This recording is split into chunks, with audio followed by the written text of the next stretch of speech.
Siguro yung pinaka-memorable at challenging na coverage ko sa CMUI Connect ay yung live report ko noong Undas sa Tugatog Cemetery kasi wala akong hawak noon kundi mic ng CMUI Connect. Walang cellphone, walang hard copy ng script.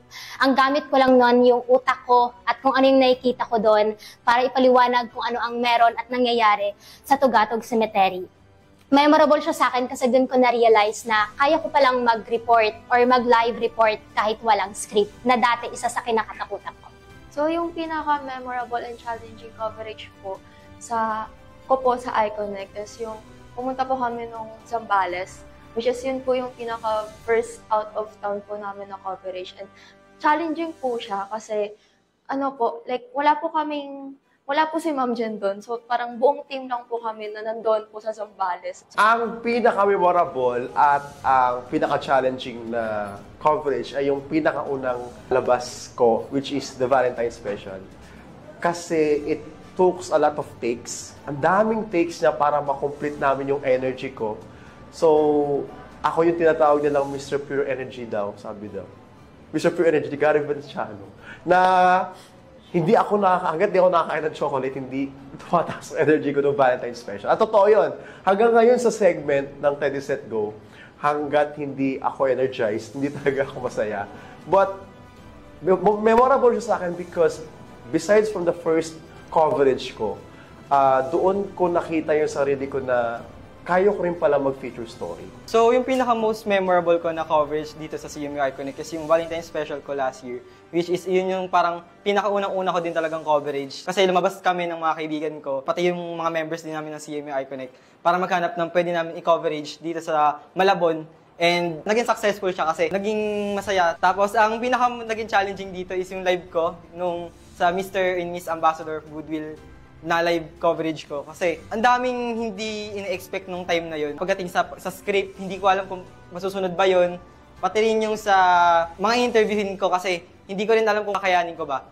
Then, naging successful naman siya kasi napakadami na itong naging views, pati shares and comments sa mga viewers ng CMUI Connect. Yung pinaka-challenging para sa akin na coverage is yung unang live ko nung University Week. Kasi unang salang ko as live, tapos ang i-interviewin ko agad is si Mayor Jimmy Sandoval. And wala pa akong background experience or anything sa live. And yun, somehow naging memorable din sa akin yun. And challenging. Well, for me, yung pinaka-memorable and challenging moment is during my first coverage sa CMUI Connect. And it was 5 days about cityscaping planning and communication workshop. Kasi that day, first time ko lang mag-report na ilalabas siya sa social media and sa CMUI Connect pa. With the help of Ma'am Jan and also Kuya Carlo and also the CMUI Connect team, na-accomplish naman yung dapat ma-accomplish. Siguro yung pinaka-challenge na nabigay sa akin project is yung recent lang na language certification program, no? Sa kung saan, doon ako nag-gather ng mga information sa iba't ibang mga colleges, no? And it takes time, physically and mentally tiring rin siya. Kung saan kumausap ako ng maraming tao, no? At doon ko rin napatunayan na walang lugar, yung parang pagiging mahiyain, no? And then, parang kapag lumabas na yung pinaka-report mo, lahat ng pagod na dama mo during the coverage, nawawala siya kasi nakikita mo na siya at napapanood mo siya at sobrang fulfillment sa pakiramdam nun bilang reporter as a student rin para sa akin.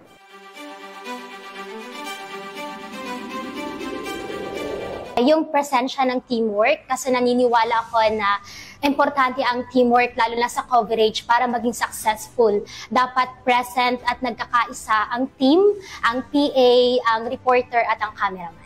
Hindi po dapat mag-give up just because you made a mistake. Kasi as a iConnect member po, nagkakaroon po kami ng mga mistakes and from that mistake po, dapat gawin mo siyang learning para mas mag-grow ka pa po for the next na coverage mo. And also, din po, like yung time management.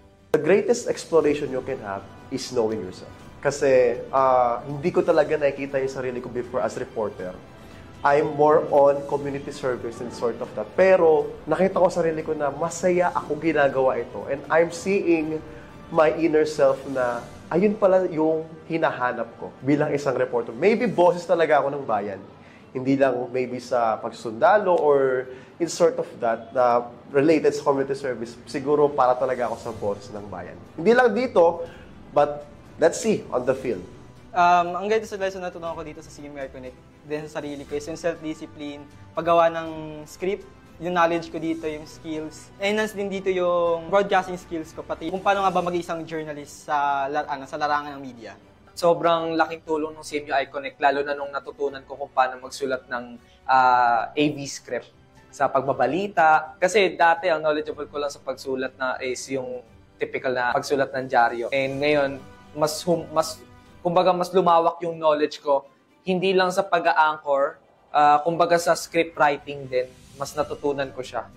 Yung greatest lesson na natutuhan ko is dapat marunong kang mag-manage ng time at dapat maging responsable ka sa kung ano yung pinasok mo at maging committed ka sa kung ano yung pinapagawa sa'yo. Probably yung hindi ako nag-stop nung ginrab ko ulit yung opportunity na bumalik ulit sa CIC, no. I was been suspended before, and the lesson doon na isa sa mga sinabi ng aming professor, no, winners never quit and quitters never win. So kung saan talagang mas tumatak siya sa akin, no, na what if during that time hindi ko inuohan or hindi ko siya inaccept, ano na lang yung opportunity na maaari kong ma-miss.